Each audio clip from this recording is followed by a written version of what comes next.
भारत की बेटी विनेश फोगाट, जिन्होंने दुनिया के अंदर नाम कर दिया, सेमीफाइनल जीतने के बाद ऐसा लगा कि ओलंपिक का फाइनल तो विनेश फोगाट ही जीतेंगी और गोल्ड मेडल के लिए हम लोग बेकरार हो गए। हम लोग तयशुदा मान रहे थे कि गोल्ड मेडल मिलेगा। जिस तरह से उनकी परफॉर्मेंस थी वो देखने लायक थी। फोगाट जो है अयोग्य घोषित कर दी गई, ओलंपिक फाइनल से अयोग्य करार दिए गए जाने के विरुद्ध भारतीय पहलवान विनेश फोगाट एकदम मायूस हो गई।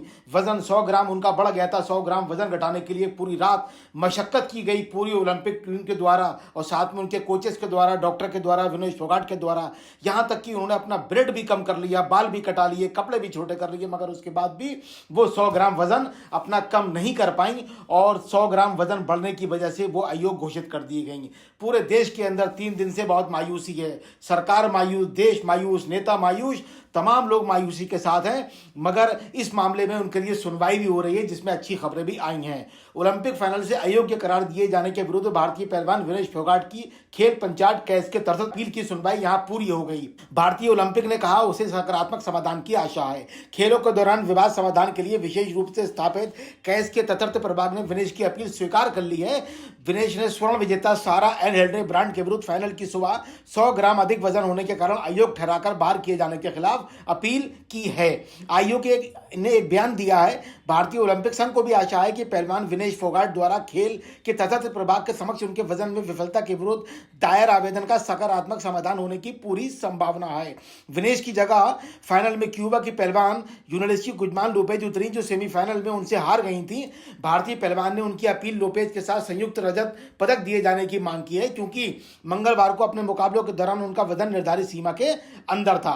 विनेश का पक्ष जाने माने सीनियर एडवोकेट हरीश साल्वे, जो हिंदुस्तान के जाने माने वकील हैं, ने रखा। आईओ ने कहा चूंकि मामला विचाराधीन है तो आईओ इतना ही कह सकता है कि एकमात्र पंच डॉक्टर अनाबेल बेनेट एसी ने सभी पक्षों Vinesh Phogat, United world wrestling, अंतर्राष्ट्रीय ओलंपिक समिति और आईओ की बातें करीब 3 घंटे तक सुनी गई। सभी संबंधित पक्षों को सुनवाई से पहले कानूनी हलफनामा जमा करने का अवसर भी दिया गया। उसके बाद मौखिक बहस हुई। जानिए हरीश साल्वे कौन वकील है। हिंदुस्तान के जाने माने वकील हैं, बड़े बड़े केस उन्होंने लड़े हैं। 68 वर्ष की आयु में भी वो बहुत एक्टिव हैं और बड़े केस लड़ने के लिए अक्सर सुर्खियों में माने जाते हैं और लगातार उनकी जीत और उनकी प्रतिष्ठा हिंदुस्तान में बढ़ती चली जा रही है। अब हम बात करते हैं नीरज की, जिन्होंने दुनिया के अंदर भारत का नाम रोशन कर दिया। टोक्यो के चैंपियन नीरज ने भाला फेंक के फाइनल में 89.4 मीटर थ्रो के साथ जीता रजत। पाकिस्तान के अरशद नदीम ने 2 बार का रिकॉर्ड तोड़ डाला और आपको आश्चर्य होगा जो हम उनके बारे में आपको बताएंगे कि नदीम और नीरज के रिश्ते कैसे हैं। चोट के बावजूद नीरज ने इतिहास रच दिया। वो चोटिल थे मगर उसके बाद बहुत शानदार।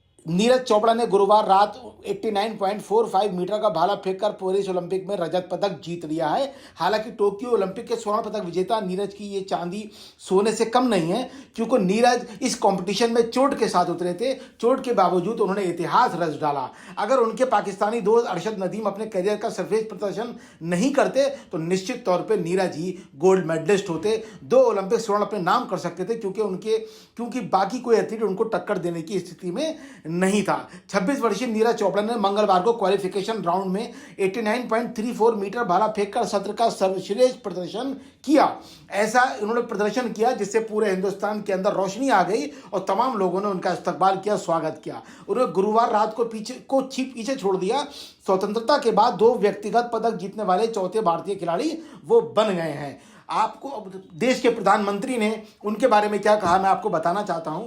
देश के प्रधानमंत्री ने उनके बारे में कहा कि आपने सोना नहीं जीता तो क्या हुआ, आप तो खुद एक सोना है। पेरिस में भारत के गोल्डन बॉय नीरज चोपड़ा को प्रधानमंत्री मोदी ने रजत पदक जीतने पर बधाई दी और साथ ही कहा कि आप चोटिल थे, आपने बहुत शानदार खेल खेला, आपको सोना जीतते अच्छी बात है, लेकिन आप तो पहले ही सोना है। उन्होंने ये भी कहा कि आपको इन बातों पर ध्यान देने की जरूरत नहीं है। बहुत कम खिलाड़ियों को 2 ओलंपिक पदक जीतने का गौरव प्राप्त होता है, आप तो खुद में एक सोना है। उन्होंने कहा चोट के बावजूद ये उपलब्धि हासिल करना अविश्वसनीय है। ये हमारी युवा पीढ़ी को देश के कुछ कर गुजरने के लिए प्रेरित करेगा। नीरज ने भी माना चोट के कारण चुनौती देने में वो असफल रहे, लेकिन वो रजत पाकर भी खुश हैं। हालांकि उन्होंने आने वाले सभी प्रतिस्पर्धाओं के लिए कड़ी मेहनत करने का और सुधारने का वायदा भी किया है। आपको आश्चर्य होगा कि नीरज के खासम खास दोस्त ने ही स्वर्ण पदक जीता है। हम इसके बारे में आपको बताना चाहते हैं, उनकी मां का स्टेटमेंट सुनाना चाहते हैं। नीरज की मां का उन्होंने पाकिस्तान में बैठकर स्टेटमेंट दिया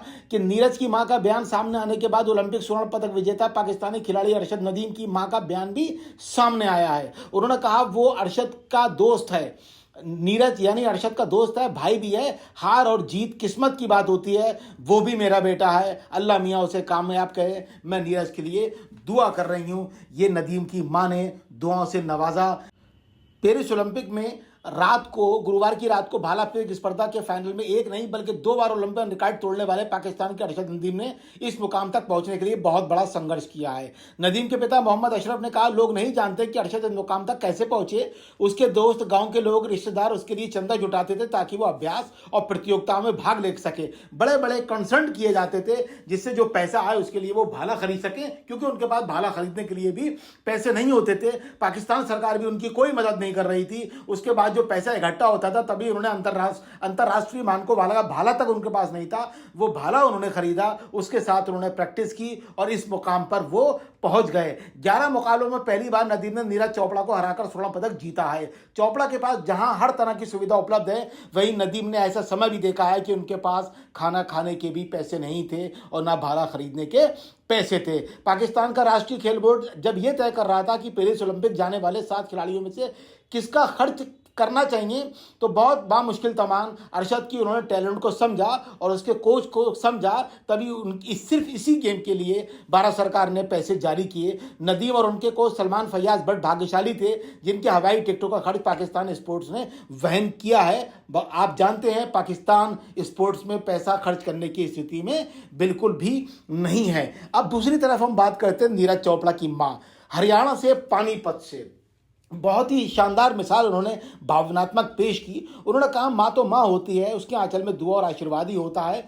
पेरिस ओलंपिक में नीरज चोपड़ा से स्वर्ण पदक की आस थी, लेकिन बाजी उनके पाकिस्तानी दोस्त मुंह बोले भाई अरशद नदीम ने मार ली। पूरा देश नीरज से उस दूसरे स्थान पर आने से थोड़ा निराश था। नीरज भी निराश दिखे, लेकिन उनकी मां ने मुकाबले के बाद जो कुछ कहा, सबका दिल जीत लिया। पूरी दुनिया के अंदर एक संदेश चला गया। नीरज की मां सरोज देवी ने कहा, अरशद भी हमारा लड़का है। दूसरी ओर अरशद नदीम की मां ने कहा कि मैं नीरज के लिए दुआ कर रही हूँ। दोनों माओं का एक दूसरे के लिए प्रेम पूरी दुनिया के लिए एक मिसाल बन गया। पेरिस ओलंपिक ने एक और पहलवान ने हिंदुस्तान को चमका कर रख दिया। पेरिस में भारत का 5वां कांस्य दिलाकर इतिहास रचने वाले पहलवान अमन सहरावत का परिवार नौगंवा की ओर जाने वाले कच्चे रास्ते पर बनी एक छोटी सी ढाणी में रहता है। कड़े मुकाबले में उन्होंने रवि दहिया को हराया। 57 किलोग्राम भार पुरुष का हमेशा एक कठिन वर्ग था, कारण पिछले ओलंपिक के रजत विजेता रवि दहिया और स्टार इन मेकिंग अमन सहरावत दोनों इसके प्रबल दावेदार थे। आईओ के पैनल के द्वारा आयोजित करवाए गए ट्रायल में चोट से वापसी कर रवि दहिया बड़े स्कोर वाले शुरुआती मुकाबले में अमन से 13-14 से हार गए थे। दहिया इसके बाद अगली बाउट में अंडर 20 एशियाई चैंपियन उदित से हारने के बाद बाहर हो गए थे। यहां से गांव के अमन सहरावत को पेरिस का टिकट दिया गया। आपको आश्चर्य होगा, जिन्होंने गरीबी में संघर्ष करते हुए बड़ी मेहनत के दम पर अमन को इस मकाम पर पहुंचाया। कुश्ती की यात्रा अमन ने गांव बिरोहड़ स्थिति गोदड़ी आश्रम में बने छोटे से अखाड़े से की थी। उनके भाई राकेश के मुताबिक स्वजनों में चाचा, ताऊ व सभी लोग कुश्ती के शौकीन रहे हैं और सारा परिवार कुश्ती करता है। अच्छे नाम भी कमाए, लेकिन आज तक कोई यहाँ पर नहीं पहुंचा, ऐसे उनके ताऊ ने भी कहा। अमन सहरावत के ताऊ सुधीर बताते हैं, हमारे परिवार में पहलवान तो बहुत हैं, इनामी मुकाबले भी हमने बहुत जीते हैं, लेकिन इतना आगे कोई नहीं पहुंचा। देसी अंदाज में वे कहते हैं, अमन तो जहां भी गया पदक साथ ही लाया। घर में अगर पदक दिखाने पड़ जाए तो पूरी की पूरी खाट भर जाए। अमन से जब भी बात करनी होती है वो मिस कॉल मारकर छोड़ देते हैं, जिसे देखने के बाद उसे लगता है जब भी उसे समय मिलता है वो कॉल कर लेते हैं, ऐसा उनके ताऊ ने कहा। 19 किलोमीटर के बीच ओलंपिक में 2 पदक आए। आपको आश्चर्य होगा, छज्जर गांव बिरोहड़ की थाली में रहने वाले पहलवान अमन सहरावत ने कुश्ती में देश को पहला पदक दिलाते हुए खास तौर पर छज्जर का नाम भी पूरी दुनिया के अंदर हिंदुस्तान का नाम रोशन कर दिया है। और 19 किलोमीटर ये गांव है। गोरिया से संबंध रखने वाले निशानेबाज मनु भाकर ने अपने 10 मीटर के स्पर्धा में कांस्य पदक अर्जित किया।